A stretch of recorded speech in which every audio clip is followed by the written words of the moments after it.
नमस्कार दोस्तों, कैसे हो। एक प्रकार का प्रश्न आता है कि गुणनखंडों की संख्या निकालिए, कुल गुणनखंडों की संख्या निकालिए। जैसा कि हेडिंग में देख रहे हैं, थंबनेल में, गुणनखंडों की संख्या, गुणनखंडों की कुल संख्या यानी सम, विषम, भाज्य, अभाज्य जितने भी गुणनखंड हैं वो कितने होंगे।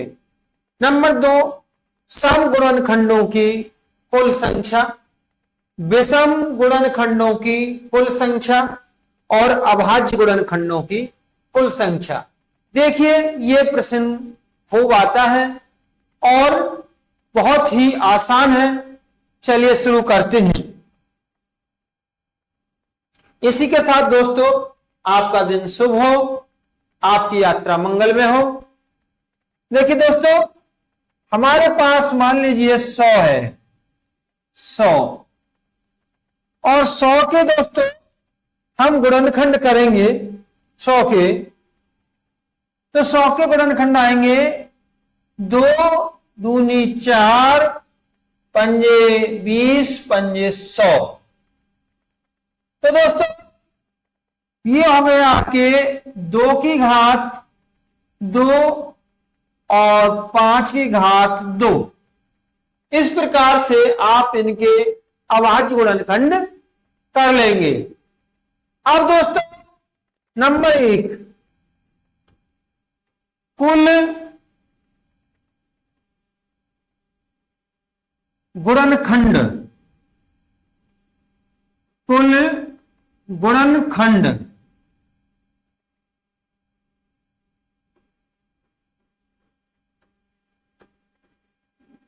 कुल गुणनखंडों की संख्या हमको ज्ञात करनी है। तब दोस्तों बहुत ही आसान है, बहुत ही आसान है। करना क्या है, जैसे कुल गुणनखंडों की संख्या ज्ञात करनी है तो आपको घात में प्रत्येक अभाज्य संख्या जो प्रत्येक गुणनखंड आया है उसकी घात में 1 जोड़ लेना है।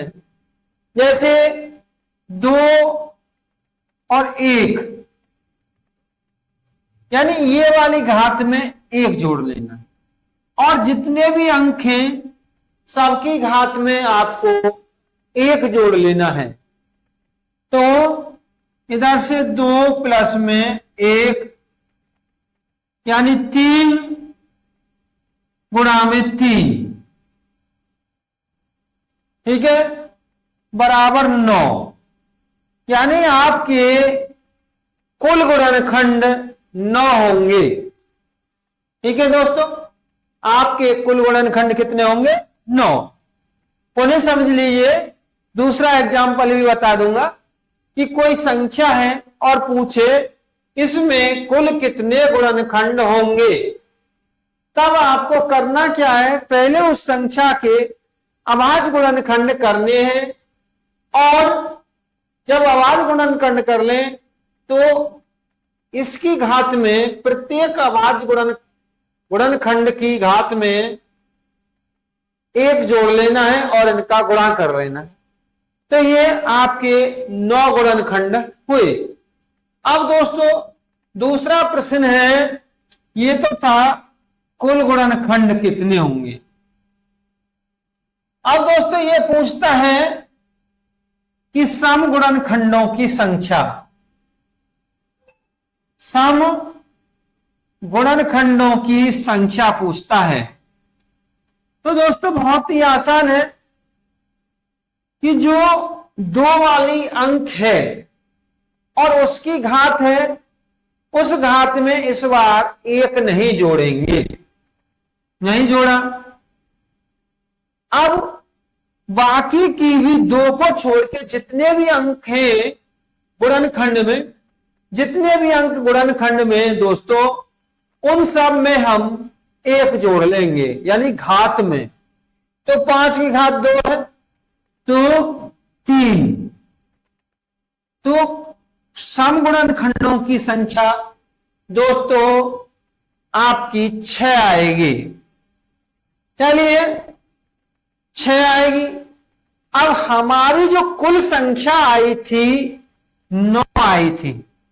कुल संख्या कितनी आई थी दोस्तों? 9। तो अब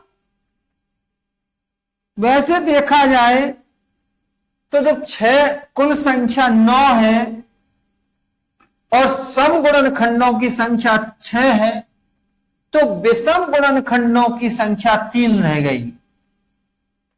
विषम गुणनखंडों की संख्या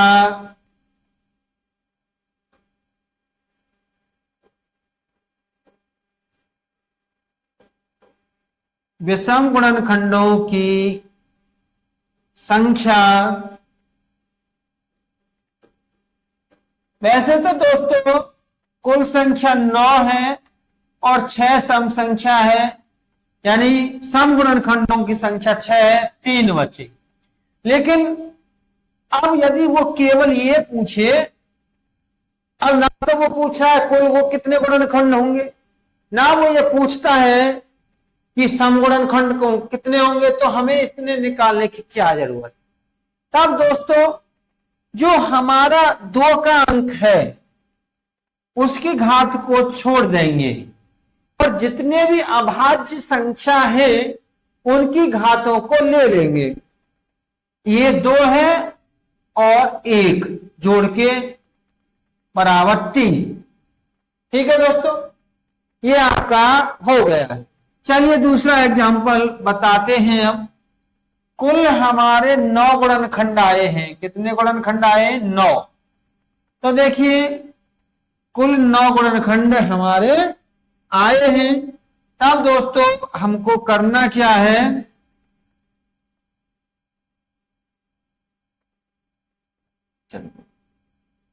तो 9 गुणनखंड आए हैं।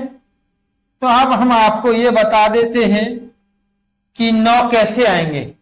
100 में 1 से भाग जाता है, 2 से, 4 से, 5 से और 10 से भी भाग जाता है और 20 से भी भाग चला जाता है, 50 से भी भाग चला जाता है और दोस्तों 50 से पहले 25 से भी भाग जाता है। और दोस्तों ये आपके 25 हो गए और दोस्तों इसमें 50 हो गई और खुद स्वयं संख्या भी उसका एक गुणनखंड होता है। तो हमारे गुणनखंड आए 9। तो गिनते हैं 1 2 3 4 5 6 7 8 9। ठीक है दोस्तों, 9। तो कुल गुणनखंड हो गए हमारे दोस्तों 9 और 9 ही मैंने सूत्र से निकाले थे। 1 2 3 4 5 6 7 8 9। अब सम गुणनखंड कितने हैं?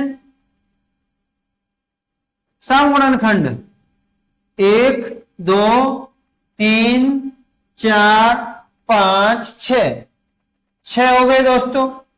अब दोस्तों देखते हैं विषम गुणनखंड कितने हैं। विषम तो 1 2 3 3 हो गए, यानी 3 हो गए दोस्तों। अब इनमें से अभाज्य गुणनखंड हम पे से छूट गया था। अभाज्य गुणनखंड कितने हैं? तो दोस्तों अभाज्य गुणनखंड में एक तो आपका 2 है, एक आपका 5 है अभाज्य गुणनखंड में। तो दोस्तों अभाज्य गुणनखंड हमारे केवल कितने हैं? 2। ठीक है दोस्तों, चलिए अब हम आगे बढ़ते हैं।